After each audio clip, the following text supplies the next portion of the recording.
Hola, buenas tardes a todos. Soy Lucía Ibarra, vicepresidenta de Factoría Cultural.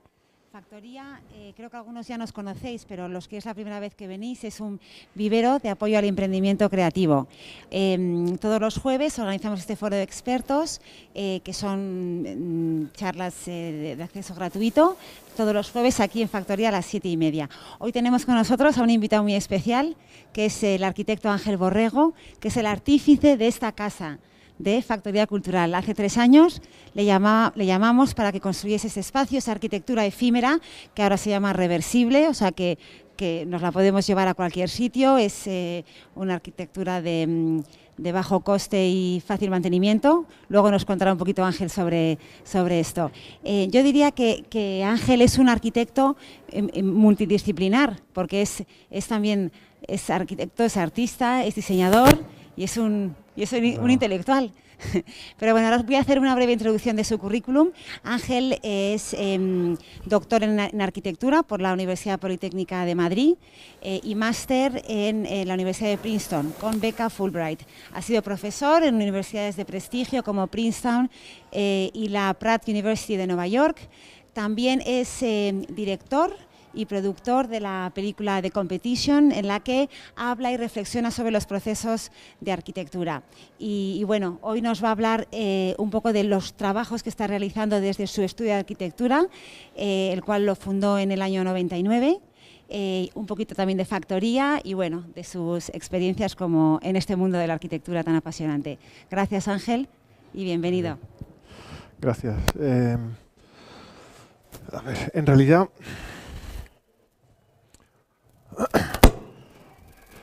cuando me invitaron no sé si esto se suena o no, se ha estropeado, ¿no? ¿Está bien?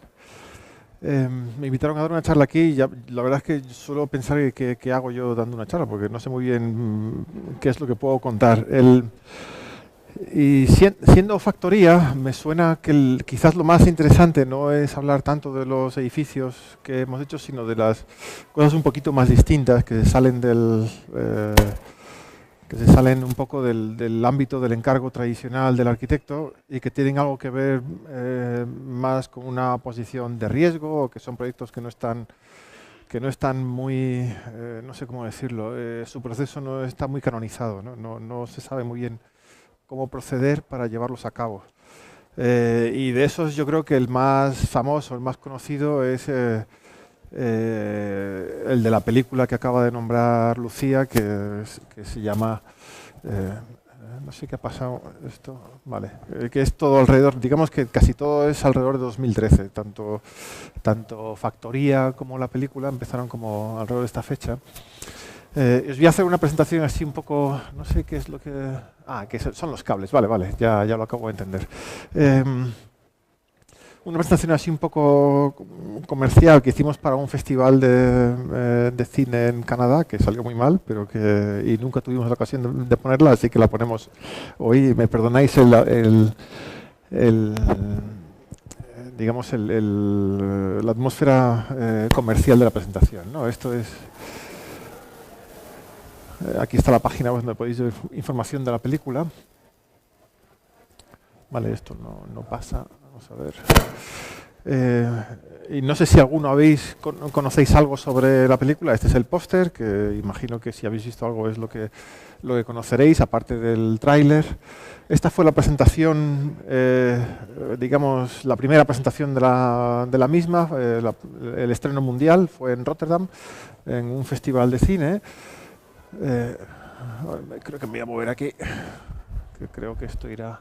Sí, efectivamente, aquí va mejor, ¿no? Y fue en Rotterdam y efectivamente tuvimos como 600 personas en la sala, ¿no?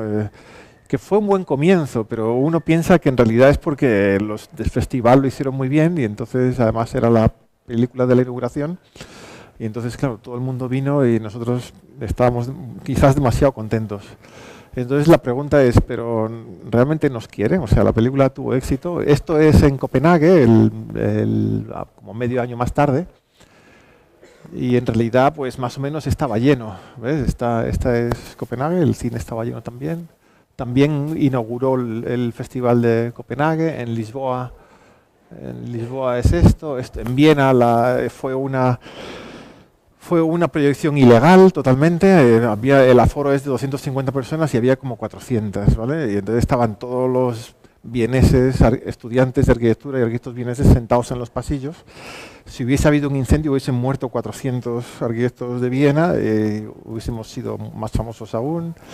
¿Sabes? Amberes. Aquí seguirán. En México DF fueron como 5.000 personas en un parque. Y eso ya tenía como la atmósfera de un concierto rock, ¿sabes? Y estoy convencido que es la única vez en mi vida que tendré este tipo de audiencia. En Londres, este es en el centro Barbican, pasó una cosa curiosa, y es que la veis, está allí arriba, la película. Esto es la página web ahí. Es la página web ¿cómo se dice? Del Barbican, ¿no? De la programación del Barbican. Bien, como veis es el único que está sold out, ¿vale? Sold out es el único de toda la programación. Estaba sold out 2 meses antes de la proyección.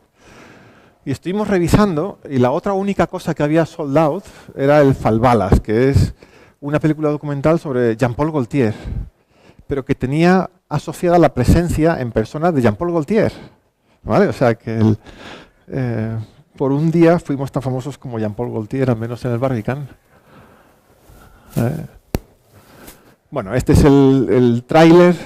Todo esto, como entendéis, esta es una presentación para vender la película, o sea que era para, insisto, para gente, programadores que en teoría van a asistir al festival, que no pudimos enseñarlo, ¿no? Entonces, bueno, aquí tenéis el número de 160.000 vistas que tiene el tráiler de un documental de arquitectura en YouTube. No está mal, para ser un tráiler de un documental de arquitectura aburrido, pues tiene cierta gracia. Ahí está. Bueno, en YouTube ahora son 80.000 en vez de 53.000. En fin, es como que a mí me sorprende bastante, porque yo cuando era pequeño me acuerdo como si fuese ayer, que tendría yo 10 años, 12 años, y vi un documental sobre arquitectura en la tele. Había unos señores vestidos de bata con unas mesas así verticales dibujando, y luego había un timelapse de cómo se hacía un edificio, le ponían hormigón y iba saliendo planta por planta, o sea, recuerdo que jamás vi cosas más aburridas en mi vida, ¿no? Entonces acabé siendo arquitecto y haciendo documentales de arquitectura, que es como lo más insospechado. En fin, bueno, digamos que eso es... Sinceramente, para nosotros es un poco sorprendente a estas alturas todavía pensar que hemos hecho una película que más o menos ha tenido éxito. La verdad es que el éxito no creo que sea muy, digamos, muy culpa nuestra, sino que bueno, tuvimos una idea más o menos interesante. Los actores eran arquitectos muy conocidos y en el mundo de la arquitectura es muy difícil ver una película con ese tema y digamos que el éxito digamos que ha venido solo. Y esta es como la reflexión que yo quería hacer, y es que me da la sensación de que nuestra oficina, que en la presentación que poníamos es un poco pequeña y quizás hacemos cosas demasiado distintas y demasiado variadas para lo pequeño que es la oficina. La experiencia que tenemos nosotros es que no anula el hecho de que es mejor especializarse, es decir, que nada de lo que vamos a poner aquí, que se sale un poquito de lo que es el oficio normal del arquitecto, digamos que lo hacemos muy bien o sea muy sostenible. Es decir, es sostenible con muchísimo esfuerzo y muchísima... seguramente no merece la pena. Quizás lo único que podemos enseñar o que podemos contar es la experiencia personal de por qué hacemos esas cosas tan dispares, ¿no? Y cómo intentamos hacerlas y que no nos, digamos, que no nos hundan más de lo que ya estamos. Y digamos que seguramente es un poco de una actitud personal que hasta cierto punto es intransferible y es sencillamente uno hace las cosas que tiene que hacer o que concuerdan con su filosofía profesional o su filosofía de vida o sus atracciones o rechazos más básicos, ¿no? Y eso, digamos que seguramente lo que hace es atacar a un nivel personal y no la verdad es que hay muy poco misterio, poco valor en algo que sin embargo parece que a lo mejor tiene algo, que es esta variedad de trabajos. Entonces voy a pasar un poquito por, no sé, quizás yo creo que os cuento un poco más sobre el proceso de la película que puede tener que ver para la gente que está en factoría, porque en verdad tuvimos que meternos en algo de lo que no teníamos mucha idea y tuvo su procedimiento, e insisto que no sé si es muy trasladable nuestra experiencia, pero podemos contar algo después. Contaré un poquito de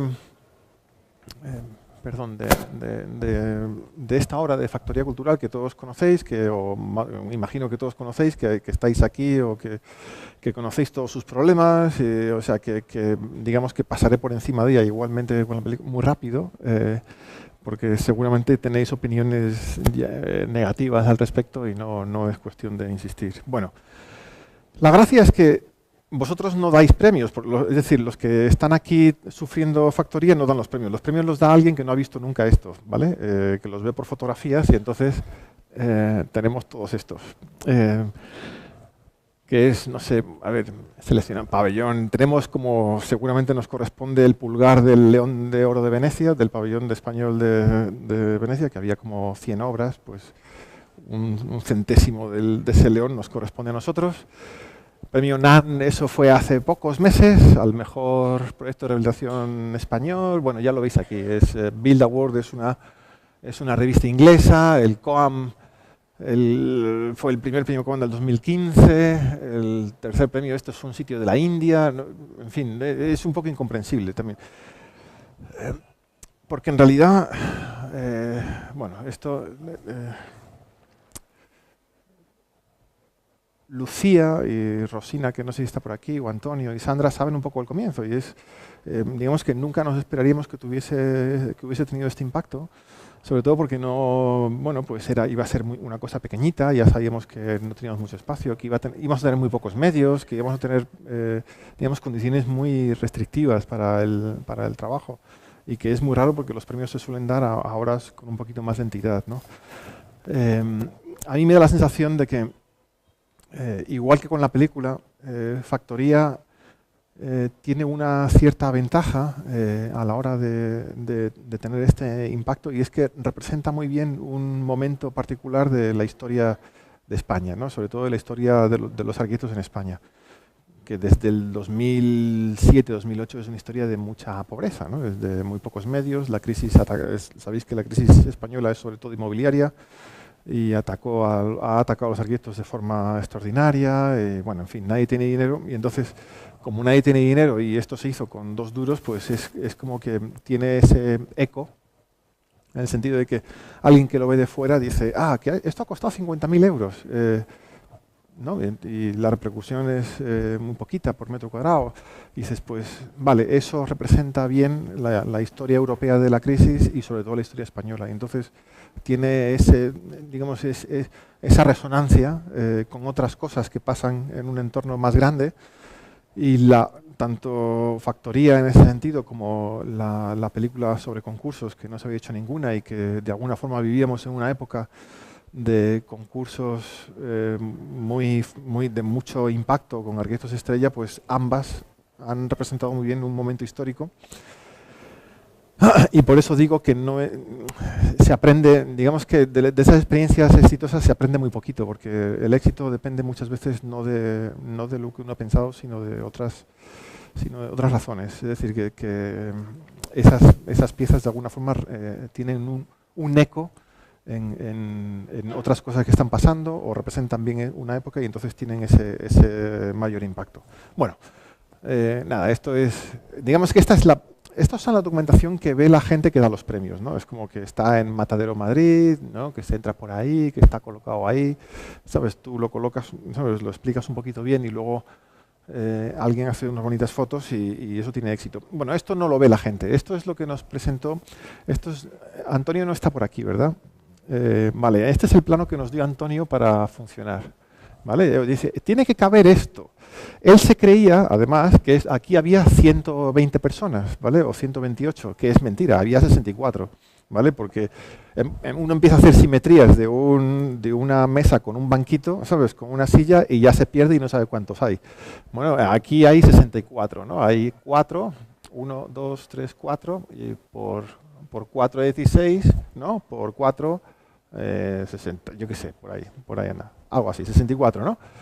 Vale, pues Antonio me dice, no, mira, aquí esto es más o menos lo que tienes que colocar y aquí hay 128 puestos y tienen que caber. Luego los conté y digo, oye Antonio, que esto no, que no nos van a caber. Y además es un plano bastante, o sea, que para un arquitecto que le presenten esto es bastante horrible. Ya te dice que el cliente te va, ¿sabes? En fin, si esto es aceptable, lo normal es que tú, si eres un arquitecto un poco ambicioso, tengas problemas. La gracia es que luego hablas con Antonio y resulta que no es así, o sea, que lo que te permite es mucha más libertad de lo que uno pretende con esto. O sea que, bueno, para vuestra información, no era ese el objetivo, era este. O sea, que esto hubiese sido una posibilidad en algún momento, que no se hizo, pero que imagino que en algún momento... solo os lo muestro para que a veces los interlocutores son mucho mejores de lo que parecen a simple vista, a primera vista, ¿vale? Insisto, no sé si algunos sois arquitectos aquí. ¿Algunos sois arquitectos? Entonces tú me entiendes, ¿verdad? Con lo que este es un plano que asusta mucho. Bien, esto es lo que teníamos. Nada, estos sí que son fotos de presentaciones que hacemos. Este es el estado actual, el estado previo y este está actual. No voy a pasar muy rápido con ellas porque no tiene mucho sentido entretenerse porque lo conocéis bien.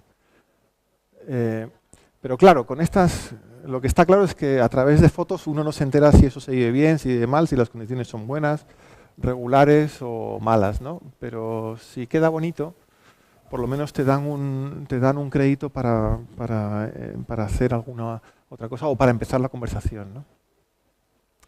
Vale, bueno, pues estas eran un poco las condiciones de contorno de encargo, aparte del plano aquel. Como teníamos, imaginaos que en realidad esto costó mucho menos de 100.000 euros. Los honorarios que hay para una obra tan barata pues tampoco son muy grandes, con lo cual los medios que uno tiene que emplear los tiene que medir muy bien, porque es muy fácil perder dinero en una cosa de estas. O sea, si es una obra de muchos millones, pues, en fin, es difícil equivocarse, ¿no? O por lo menos al principio. Pero aquí, digamos que los instrumentos con los que examinamos el encargo pues eran sobre todo dibujos a mano y cosas así. Hicimos algún 3D, alguna cosita. Pero vamos, sobre todo con estos dibujos ya estaba todo más o menos explicado. La teoría era un poco lo que se ve, que es poner toda la circulación al lado de la entrada y que esta zona se quede un poco más tranquilita. O sea, dentro de lo que cabe separar dos zonas, que es aquí está la entrada, ¿no?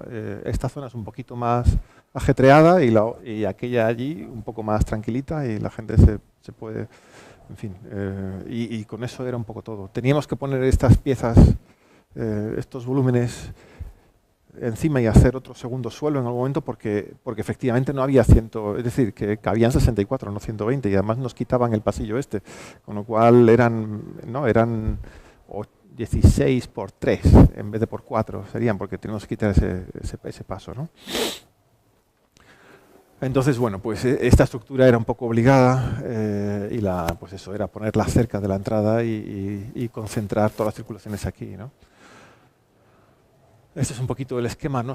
Aquí se tapan estas cosas, pero bueno, ya veis lo existente, los volúmenes, circulaciones muy estrictas, entras por aquí y enseguida está todo más o menos controlado en circulación.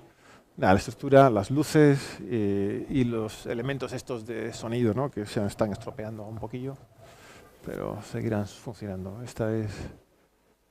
Nada, esto digamos que es documentación que nosotros entregamos. Yo no creo que tenga mucho interés. Si luego queréis que me paren esto, me lo decís, pero yo no creo que tenga muchísimo interés. Bueno, en fin, este es el tipo de documentación que hicimos para el proyecto y para las presentaciones.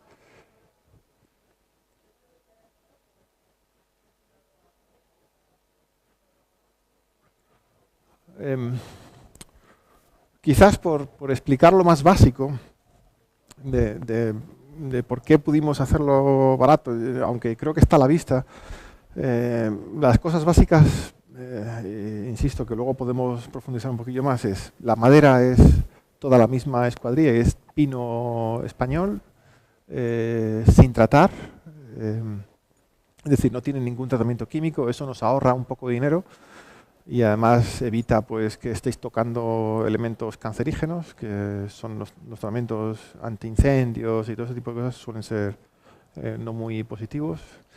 El pino nacional, pues el pino crece muy rápido, al ser nacional, pues aunque no tiene certificación de bosque sostenible, pero aunque no la tuviese, sería sostenible porque todos los árboles en España tienen nombre y apellidos, es decir, no hay tantos árboles en España como para que no estén controlados. Es muy difícil tener una explotación maderera ilegal, o sea, es como enseguida haces un bujero en el bosque y se ve como, ¿sabes? Es demasiado difícil. Entonces tiene las ventajas de que, bueno, pues es bosque sostenible, es baratujo porque es madera joven sin envejecer, es la madera más barata que hay. Digamos, la forma de montaje, como son piezas no muy pesadas y no muy grandes, es más o menos fácil y rápida. Y luego el policarbonato, que tenéis, ¿sabes? Aquí está la pieza que explica un poco todo el proceso. El policarbonato lo elegimos en las piezas más grandes posibles y es un elemento que, aunque es más o menos caro en metro cuadrado, digamos, como materia prima, la colocación en este caso, en la cual no íbamos digamos, habíamos renunciado de antemano a cerrar contra el ruido, y ahí se nota que estáis oyendo lo que hay fuera, ¿no? Porque si hubiésemos querido cerrar a ruido, digamos que aislar a ruido exterior esta pequeña salita, no hubiésemos podido hacerlo por los 100.000 euros. Eso hubiese sido totalmente imposible. Hubiésemos tenido que poner elementos más pesados, seguramente hubiésemos tenido que poner vidrios blindados y dobles y lo que fuese, si queríamos tener algo de luz. O hubiésemos tenido que poner elementos muy opacos y digamos, asegurarnos que todos los cierres fuesen herméticos, porque el ruido es muy puñetero y enseguida se cuela. Entonces, una vez que renuncias a aislar el ruido, pues colocar el policarbonato es muy fácil, porque solo hay que atornillarlo. Y una placa entera la traslada una sola persona. Y la placa más grande es esta, que está aquí, que es entera. Y medían 7 metros por 1,25. O sea que era este policarbonato, que es el de 32 milímetros, creo que es, o 43, no lo sé ahora, creo que es 43, no lo sé. Viene en planchas, servidas más o menos de forma constante, de 7 por 1,25. Que son medidas que nos venían muy bien, porque entonces con muy pocos cortes, hay varios sitios donde sin apenas cortes los colocas, los atornillas y la cosa va muy rápida. De hecho, tardamos más en medir dónde podían ir las planchas y hacer los recortes para no desperdiciar mucho material que en colocarlo. O sea, en hacer las medidas una vez que estaban los palos puestos, medir otra vez si las medidas eran correctas, ajustarlo a las planchas que nos vienen ya prefabricadas y establecer los cortes nos llevó 3 días y colocarlo 1 día y medio. O sea que, en fin, y eso es un poco lo que nos permitió que fuese relativamente barato, ¿no? Luego tiene cosas, el que sea madera tiene cosas bonitas, como que la madera, no sé, yo me enteré de esto hace relativamente poco, como el 2010, 2011, es que las plantas comen aire. O sea, desde esto que te cuentan de pequeño de que las plantas respiran aire es mentira, ¿vale? Las plantas no respiran aire. Eso es, digamos, que hacer un símil animal hacia las plantas, ¿vale? Si tú coges una planta y le quitas todo el agua, ¿vale? Que tiene un porcentaje parecido al agua que los animales, imagínate un 60-70%, le quitas el agua, te quedas con la planta seca, ¿no? Liofilizada.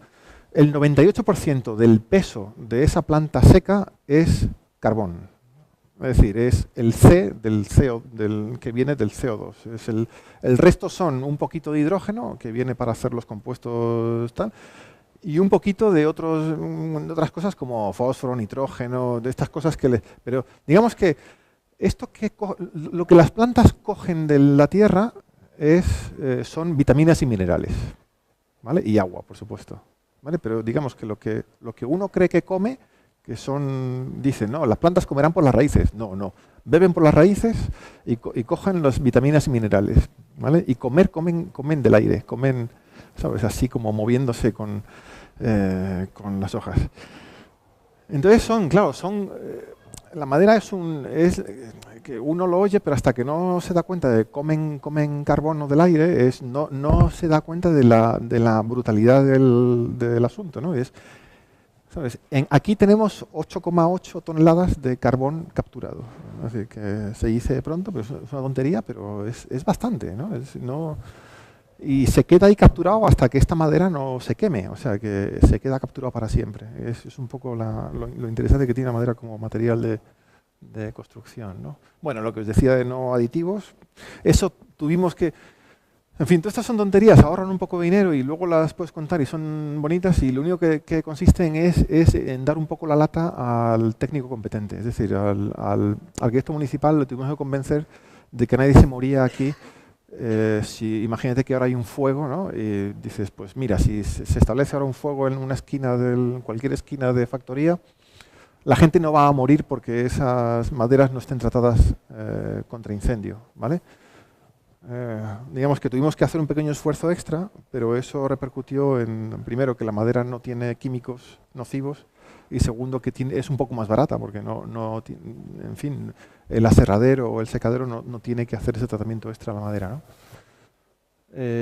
Esta es la repercusión por metro cuadrado, que es muy baratuja, y es un poco, yo creo que es lo que nos ayuda a tener, o lo que ha ayudado a que tuviese ese cierto éxito en estas convocatorias o exposiciones. Y este fue más o menos, no sé si Lucía está por aquí, pero más o menos este fue el coste final de la obra en sí, que insisto, fue muy barato para lo que digamos se esperaba. La mayor parte de las ofertas que tuvieron eran como de un poco más del doble que esto. Bueno, con lo cual en fin, no está mal. Entonces, seguramente sin una persona que está aquí, que es esta Simona, es imposible pensar que ni Factoría hubiese tenido todos esos premios, ni la película hubiese tenido la distribución y la repercusión que ha tenido, ¿vale?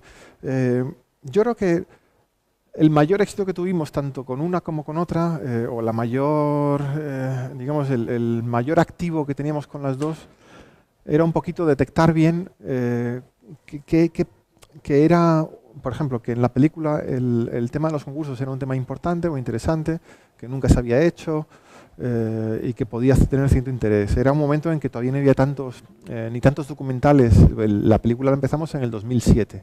¿Vale? Se estrenó en el 2013, pero lo empezamos en el 2007.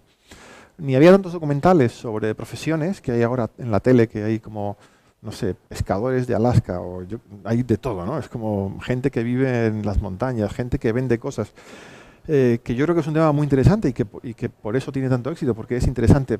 Es como la teoría de los mayores viendo la obra, ¿no? Los jubilados siempre se van a ver cómo trabajan los demás, ¿no? Es como... yo creo que es una buena, digamos, pues es que no son los jubilados, es que todos tenemos esa curiosidad por ver cómo trabajan los demás. Entonces, bueno, vale, nosotros teníamos como esa idea clara y que creíamos que era buena, que era una buena idea. En Factoría, más o menos sabíamos que lo esencial era hacerlo muy barato y hacerlo con muy pocos medios y hacer un poco el extremo absoluto de eso, no intentar esconderlo y llevarlo al extremo, intentar ahorrar el mayor dinero posible, y de alguna forma uno tiene la intuición de que esas decisiones básicas pueden tener un cierto valor. Pero si no tienes a alguien como esta persona que los comunique un poco bien, olvídate, ¿vale? No vais a tener éxito. Y tenéis que tener una persona así, o sea, no como yo, ¿vale? Yo primero me sé comunicar muy mal, me organizo fatal, no tengo ninguna disciplina para dar a conocer las cosas que hago, no tengo ningún interés, o sea que si no tenéis a alguien así, no es muy difícil o sois vosotros los que tenéis esa ambición y que además creo que es positiva, o sea que yo lo digo con envidia, no, digamos que no soy así alguien muy tremendo y muy radical que diga, no, que comunicar, que le den, ¿no? Que yo aquí encerrado, ¿no? Es que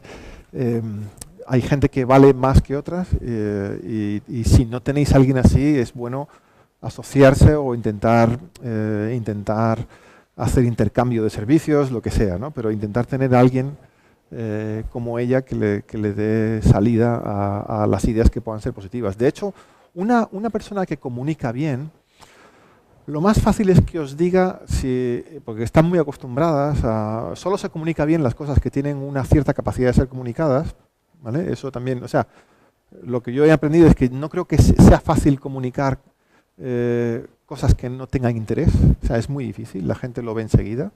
Solo se comunica bien aquello que tiene un poquito de interés. No digo que sea extraordinario interés, pero un poquito, ¿vale? Y personas así os pueden decir muy bien si algo tiene ese pequeño interés o no lo tiene. Es decir, bueno, pues eso tiene salida o no. Enseguida os van a ayudar a detectar qué es lo que más o lo que mejor se puede comunicar, ¿no? Vale, y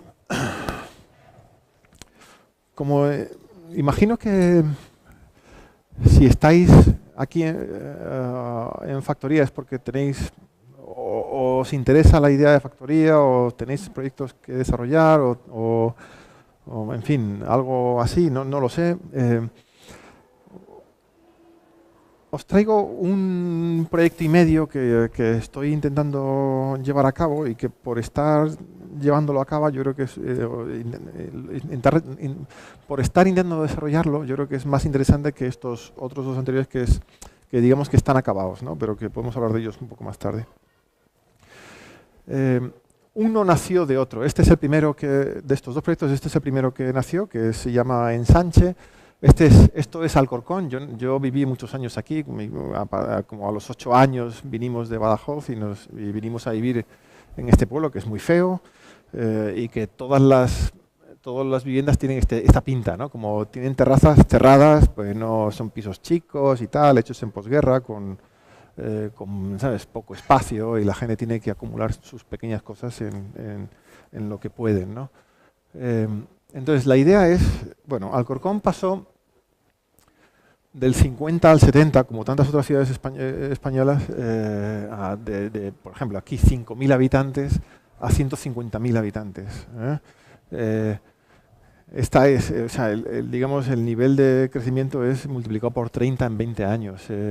Si hay algo que os pueda recordar, pues es a China, ¿no? Que hoy todos decimos, oh, China crece muchísimo. Bueno, ya, pero en España vuestros padres o los padres ¿sabes? De la generación pasada vieron esos mismos índices de crecimiento, solo que España no es tan grande como China, ¿no? Entonces no asombra tanto, pero digamos que el porcentaje es muy parecido.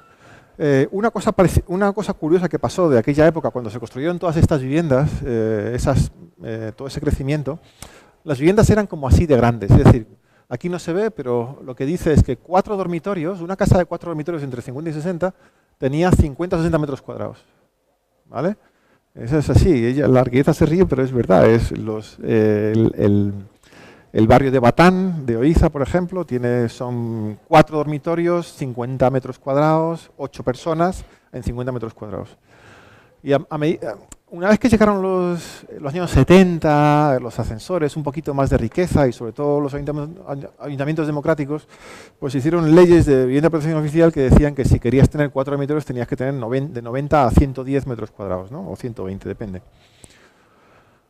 Y curiosamente, la proporción entre la vivienda de 4 dormitorios de los 60 y la vivienda de 4 dormitorios de los 90 es la misma que hay entre mi padre y yo, ¿sabes? Y entre mi padre mide 1,85 y yo 1,80 y poco, ¿vale? Igual, es como si hubiese un funcionario muy cuidadoso en el Ministerio de Vivienda, ¿no? Así como Obras Públicas, que los españoles han crecido un poquito. ¿Sabes?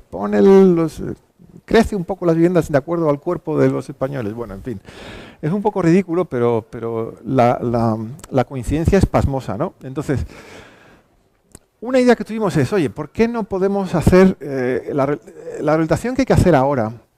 de tantas viviendas, que esas viviendas, primero, no solo se construyeron pequeñas, se construyeron también un poco mal, y ahora no, pues muchas no pasan las ITES. Además, les van a exigir ahora que cada rehabilitación que se haga tenga que ser pues para las certificaciones energéticas y sostenibles. Y en fin, es como un timo europeo, como tantos otros, ¿no? En el cual la gente de la legislación lo que ayuda o lo que anima es a que los impuestos de las clases medias pobres se trasladen hacia o bien bancos o bien empresas constructoras o lo que sea, ¿no? Y se active la economía. Y activarla, pues la tienen que activar el común de los mortales y no... En fin, bueno, ¿y qué os voy a contar, no? Entonces la idea era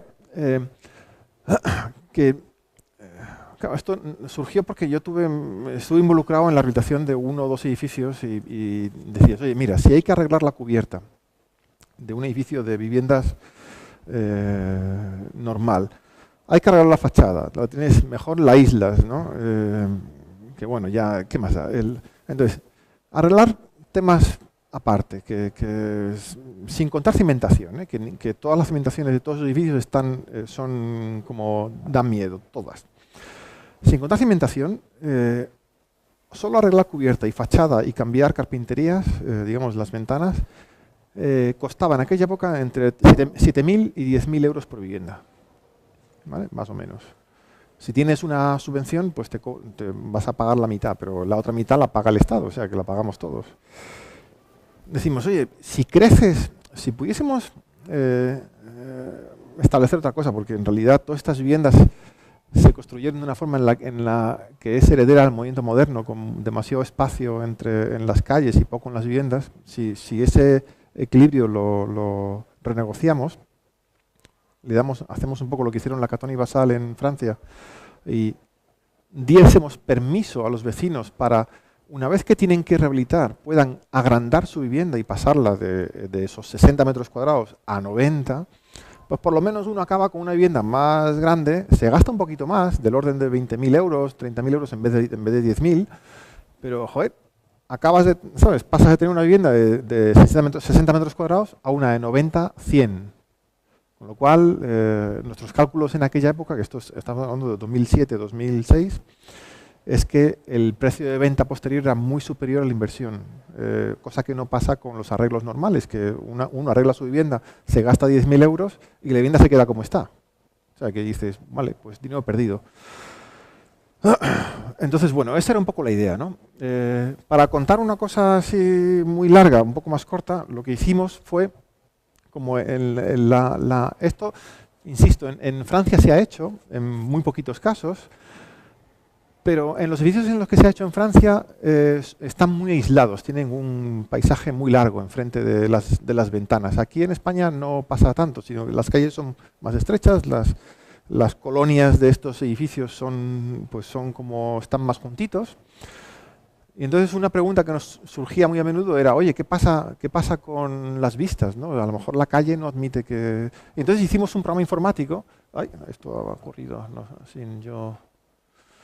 Estas son las pantallazos de ese programa informático que metemos los datos básicos de ese barrio en cuestión de 20 minutos y a los 20 minutos acabamos con un resultado como así, en el cual tenemos vistas de la calle ya con las viviendas ampliadas, tenemos unas mínimas como atisbos de distribución interior y aquí hay una serie de datos que seguramente ahora aparecerán, que son precio por vivienda, precio de construir por vivienda, ahorro energético, si es que hay ahorro energético de la nueva a la anterior, y huella de carbono, contando con la construcción, la vida media de 20 años y la amortización típica de una hipoteca de 20 años, no de 30, sino de 20 años. Es decir, como la huella de carbono en 20 años del antiguo y del nuevo edificio, ¿no?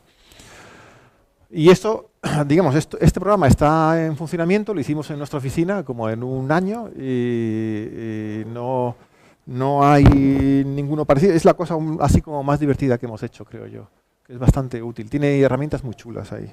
Pero bueno, esto pasaré muy rápido, ¿vale? Entonces esto es un poco la teoría que os he contado antes. Voy a pasar más rápido, porque tenemos que ir terminando y quiero explicar otra cosa antes. Estas son las mismas pantallas, pero más grandes, ¿vale? Es como los pasos que se van dando en el programa. Este programa lo tengo en mi ordenador, o sea que si alguien lo quiere ver luego, pues lo podemos ver, ¿vale? Esto es análisis de vistas desde las ventanas, de tal forma que las ampliaciones del edificio digamos, pueden estar orientadas de acuerdo a estas vistas. Es decir, esto significa que aquí los vecinos que están en estas ventanas, en una ventana típica aquí, si miran en esta dirección no van a ver el cielo, van a ver el edificio que está enfrente, ¿vale? Pero si pudiesen mirar en esta dirección o en esta dirección, muchos de ellos podrían, digamos que, lo veis aquí, no se ve muy bien, pero aquí hay como 4 líneas paralelas o 5, ¿sabes? Y aquí entonces los 3 últimos pisos en esta dirección, que será como, yo que sé, esta o... ¿Dónde estaría? Seguramente esta de aquí, es esta. Es que aquí no se distinguen muy bien los colores, pero si lo veis, en fin. Entonces, esto lo que implica es que, vamos a ver, estas nuevas fachadas se pueden hacer ventanas en esquina orientadas en la dirección que indican las vistas, en las cuales alguien sentado de forma normal, sin girar la cabeza, ve el cielo. O sea que, a pesar de hacer la calle más estrecha, puedes tener una casa en la cual, sentado en tu salón o en tu dormitorio, sentado de forma normal, la vivienda se abre en esa dirección y se ve el cielo, que entonces es como más positivo que la situación actual, ¿no? Estas son las vistas que da automáticamente, son muy sencillas, pero son automáticas, o sea que en media hora, en 20 minutos de media hora, el vecino tiene este resultado. Y estas son las cifras que yo decía antes. Bueno, nada, entonces... Bueno, esto paso por encima de ello, esta es la evolución del cielo en Madrid, ¿vale? Ya no tengo tiempo, si queréis lo cuento después, pero es divertido, es como la bolsa.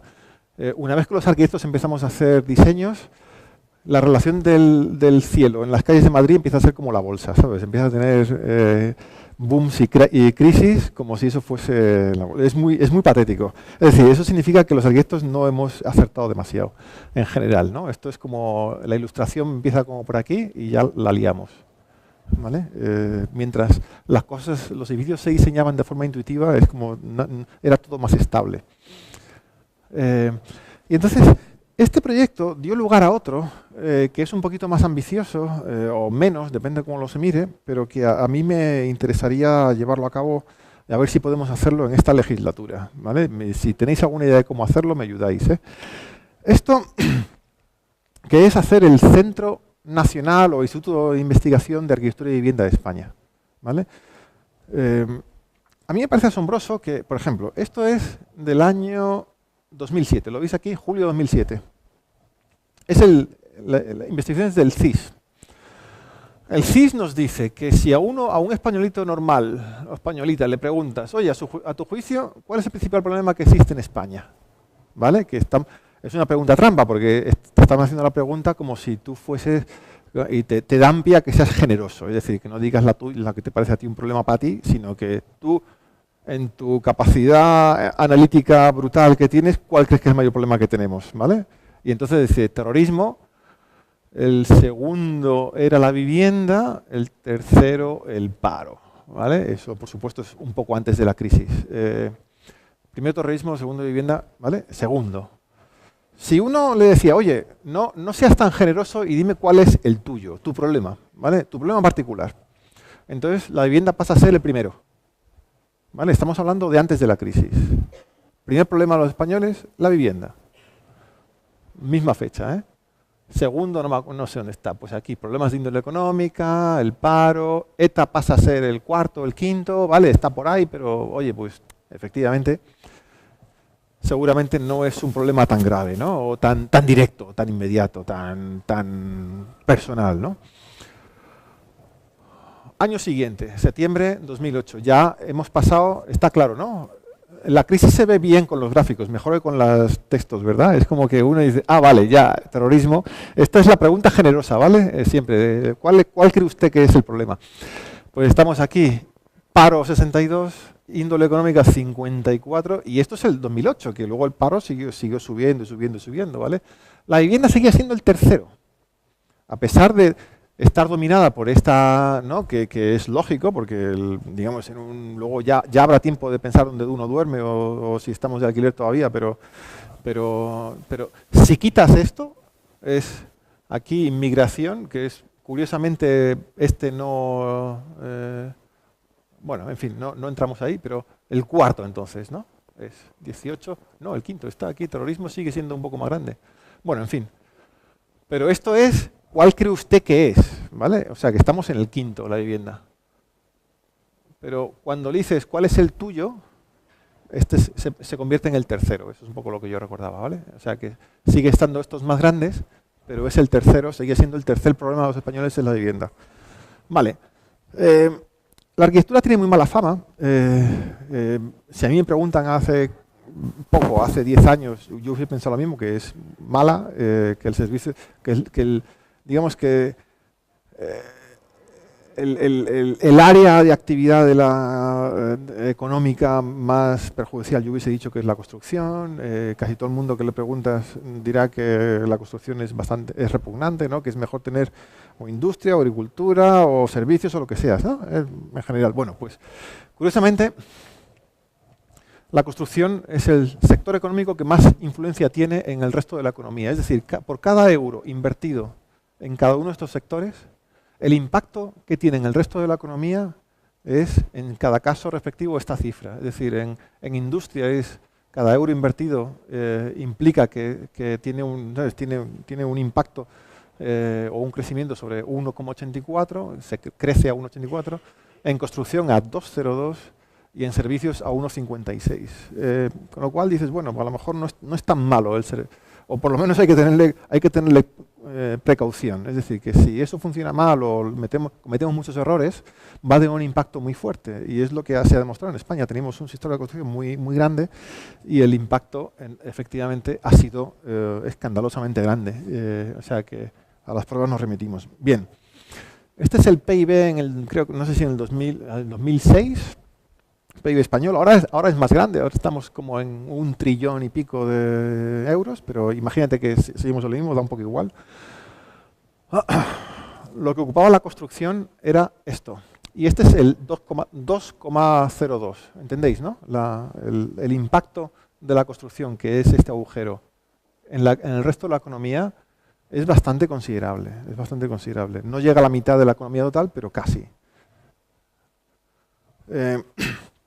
Y estos puntitos azules que veis aquí, que recorren casi toda la economía, son cada uno de los aproximadamente 160 centros de investigación de referencia que hay en España. Con referencia me refiero, llámalos de élite o llámalos de lo que sea, pero de referencia es que esos son los buenos y los nacionales, estatales o digamos como con cierto nivel en este país, ¿vale? Tenemos unos 160, ¿vale? En construcción hay 2.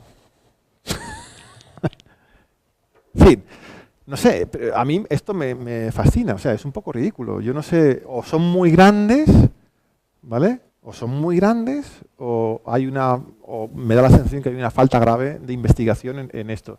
Y efectivamente, pues si uno tiene un sector económico que tiene un impacto brutal en la economía, en general, no solo en España, sino es que es así el sector. Si no investiga para saber qué está pasando dentro y uno lo deja de su mano, pues tendremos problemas, ¿no? En vivienda no hay ninguno. O sea, en el sector de la construcción, el subsector más importante es la vivienda. Es el que más impacto tiene en el resto de la economía. Y sin embargo, de estos 2 centros de investigación que hay relacionados con el sector de la construcción, ninguno es de vivienda. Efectivamente, nuestra crisis autóctona española, lo que más ha pesado en nuestra crisis es la vivienda. Hemos hecho mucha vivienda, todo el mundo lo sabe, ¿verdad? Hemos hecho demasiada vivienda en sitios absurdos y nos ha pillado el toro. Curiosamente no tenemos ningún centro de investigación en vivienda. Tenemos gente que hace vivienda más o menos buena porque lo hacen ellos investigando ellos. Tenemos algún departamento universitario que si yo os contase, yo estoy dando clase en la Universidad de Arquitectura más grande de España y en la tercera más grande del mundo, ¿vale? Y yo sé cómo son los departamentos de investigación de vivienda en mi universidad, ¿vale? O sea, no vale, ya te digo yo que no te referencia. En fin, lo normal es que te pillen, no sé, vosotros me diréis, pero si uno ve este gráfico, uno se asustaría un poco, ¿no? Es como, oye, ¿no? Estás como descontrolando un poquillo. La gracia es que en nuestros países de nuestro entorno sí que hay esas cosas, ¿eh? Ángel, Perdón. te voy a tener que parar aquí. No, ya tarda poquísimo, ¿eh? Ya acabamos, es 1 minuto o 2. Vale. Perdóname, estos son los dos que hay en el sector de la construcción. Es el Torroja, que va sobre sistemas constructivos, y el CEDEX, que es sobre infraestructuras, ¿vale? Son los dos que habéis visto ahí, que no están sobre vivienda, están sobre construcción. Aquí está España, Portugal tiene centro de investigación sobre la vivienda, Francia tiene, Gran Bretaña tiene, Holanda, Bélgica tiene, Alemania, en fin, lo veis, ¿no? Estados Unidos tiene un huevo de ellos, Canadá tiene, Australia, Nueva Zelanda, Japón, Corea. No sé si la cosa se entiende, ¿no? Israel ahí tiene, ¿vale? O sea que, sin embargo, todos estos países no tienen, ¿vale? Bueno, pues ahí está España, lo dejo medio ahí, ¿vale? Estos son los que tienen nuestros colegas del resto de Europa o de Estados Unidos. Proponíamos al Ministerio, tuvimos alguna reunión con el Ministerio en aquel momento. Dices, mira, este es el Plan Estatal de la Vivienda, ¿vale? El Plan Estatal de la Vivienda, que era trianual, creo, efectivamente, sí, del 5 al 8, pretendía gastarse 10.000 millones de euros, ¿vale? El llave, que es el Instituto de Investigación de Arquitectura y Vivienda de España, nos podría costar, ¿sabes? El 0, no el 1, tal del PIB que se dice, ¿no? Sino imagínate que nos costase el 0,15, entre 10 y 20 millones de euros, que es una cifra altísima, altísima, pero en paralelo a las de nuestros socios que habéis visto. Sería esta cosita tan chica, ¿no? Es como, y esto es gasto público, o sea que no es el PIB de vivienda, es el Plan Estatal de la Vivienda, el gasto público que iba a haber sobre vivienda. Sería como quitarle este cacho, que es como si tienes 680 llaves para gastarte en hacer vivienda, dice, oye, quita uno, haces 670, ¿sabes? Quita uno de estos y haces 679, 669, ¿sabes? De cosas para el Plan Estatal de la Vivienda, para hacer vivienda, y deja uno para investigar, ¿no? O sea, ¿qué vas a hacer con el resto? O sea, que no te puedes gastar 600 de algo y no dedicar uno de esos 600 a pensar algo en qué te lo vas a gastar. O sea, es un poco, la cosa es absurda. Bueno, es así, ¿eh? Es así. Tanto en el Ministerio de Fomento como en todas las comunidades autónomas no hay nadie pensando de forma más o menos constante y responsable en cuáles son las estrategias a largo plazo y a futuro. Y no solo estrategias, sino posibilidades que a lo mejor ahora desconocemos y que esa investigación se haga de una forma más o menos consecuente, consistente y continua, ¿no? Eso no existe, sino que alguien puede tener una buena idea y decir, vamos a hacerlo así, pero es un poco irresponsable.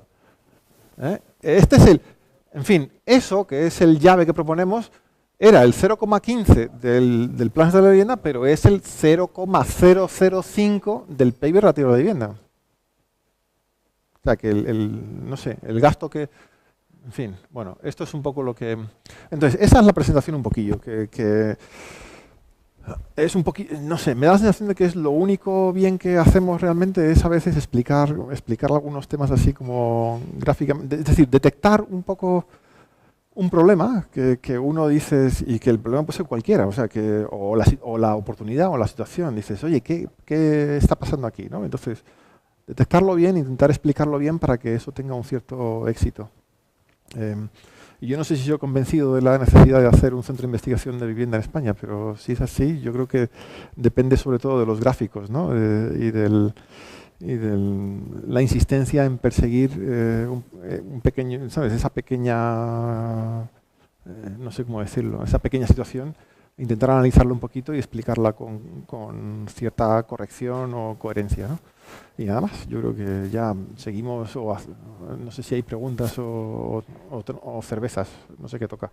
Tenemos 10 minutos para preguntas. Pasados esos 10 minutos tenemos que recoger porque nos cierra este área de matadero, y lo que podemos hacer es, si aún tenéis preguntas que hacer, os pasamos allí al final, y mientras tomáis una cerveza o lo que queráis, pues charláis con Ángel tranquilamente mientras recogemos. ¿Os parece? Bueno, igualmente tenemos 10 minutos para hacer preguntas aquí. O sea que si alguien quiere que me pida el micro, se lo paso. Cervezas, mejor. ¿Mejor cervezas y charla informal allá al fondo? ¿Sí? Como queráis, ¿eh? Bueno, espera. fase ha quedado lo del, perdón, ¿en qué fase ha quedado lo de lo que dijiste, el proyecto 1, la primera parte del proyecto de Alcorcón?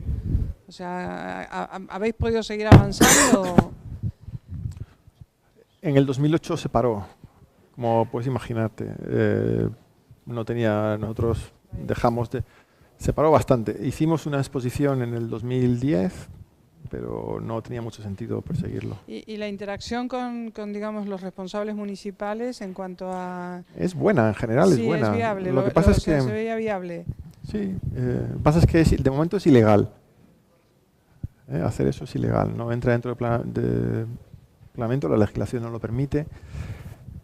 Luego suceden cosas marcianas, no sé si hay algún abogado por aquí, ¿vale? Pero hay cosas muy marcianas que los abogados deberían intentar solucionar. Por ejemplo, en la pobreza de medios que existía en la falta de planeamiento de las viviendas de la posguerra, no era solo una pobreza material, sino era pobreza intelectual y legal, en el sentido siguiente. Cuando llegaba un promotor, ¿no?, y decía, oye, voy a construir viviendas en este sembrado, en este campo, ¿no?, venía el ayuntamiento y lo recalificaba, lo ponía de suelo urbano, ¿no?, que no es que sea malo, esa es la ley de las cosas. El suelo agrícola va pasando a ser suelo urbano cerca de las ciudades porque es como tiene que ser.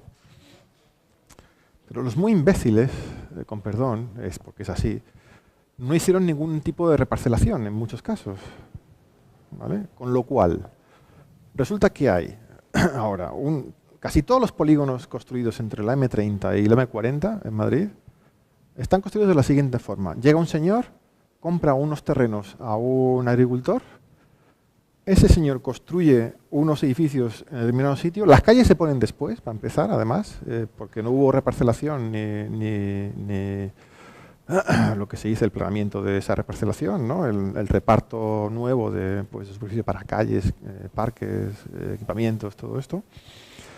Resulta que ese suelo que no se ocupó por esos edificios seguía perteneciendo al que compró el terreno.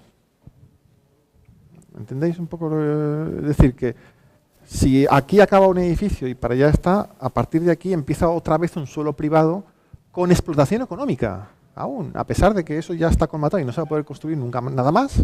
En teoría, el suelo que hay entre un edificio y otro sigue siendo suelo urbanizable, privado y con posibilidad de explotación económica, que es una aberración. Nunca se ha dado a eso ni antes ni después. Es decir, vamos, desde que comenzaron todos los planes generales de los ayuntamientos democráticos, pues efectivamente uno dice, pues mira, tengo un terreno, y luego uno ya reparte y dices, vale, vamos a unirnos estos propietarios, vamos a hacer hemos pasado ya a ser suelo urbano, vamos a hacer las promociones, vamos a ganar el dinero que tenemos, ¿no?, legalmente permitido. Entonces uno se une y tiene que encargar a un urbanista a que le diga por dónde van las calles, dónde va, ¿no?, qué porcentaje de suelo tiene que dejar el ayuntamiento para que tenga pues ahí el colegio, o la universidad, o el supermercado, o el polideportivo, lo que sea, ¿no? Y luego otro suelo irá a parque, otro suelo irá a calles, etcétera, ¿no? Y todo ese suelo extra es público, o es de dominio público, o es de dominio municipal, para hacer ese tipo de equipamientos, ¿no? En aquella época no se hizo, con lo cual ahora, cuando se quiere hacer cualquier cosa, aunque solo sea aislar el edificio y crecer 5 centímetros, ¿vale?, estás ocupando un suelo de forma ilegal, que le pertenece a otro señor. ¿Entendéis el absurdo? Es absurdo, nunca se ha dado ni antes ni después. Entonces, eso, por ejemplo, se tendría que arreglar, y yo no sé muy bien por qué no se arregla, porque primero, es una puñetería muy grande a los vecinos, porque, por ejemplo, no pueden aislarlos. Ahora se están haciendo excepciones legales con muchos problemas, la ley de las no sé si las 3 M's le dicen, o las 3 no sé qué, para poder ampliar esos 5 centímetros o 7 centímetros del aislamiento, y con los ascensores algo parecido, ¿vale? Pero son excepciones legales,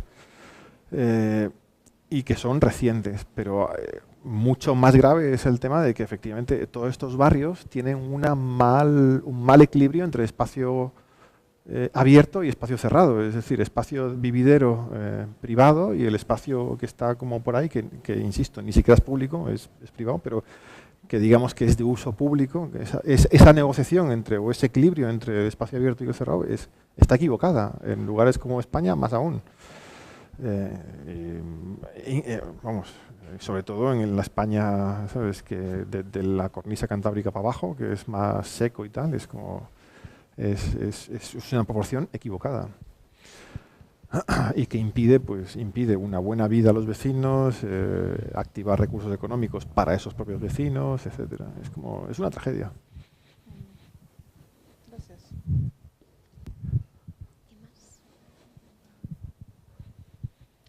Pues si queréis, os pasamos allí, os invitamos a que paséis a esa zona y que charléis con Ángel tranquilamente. Gracias por venir.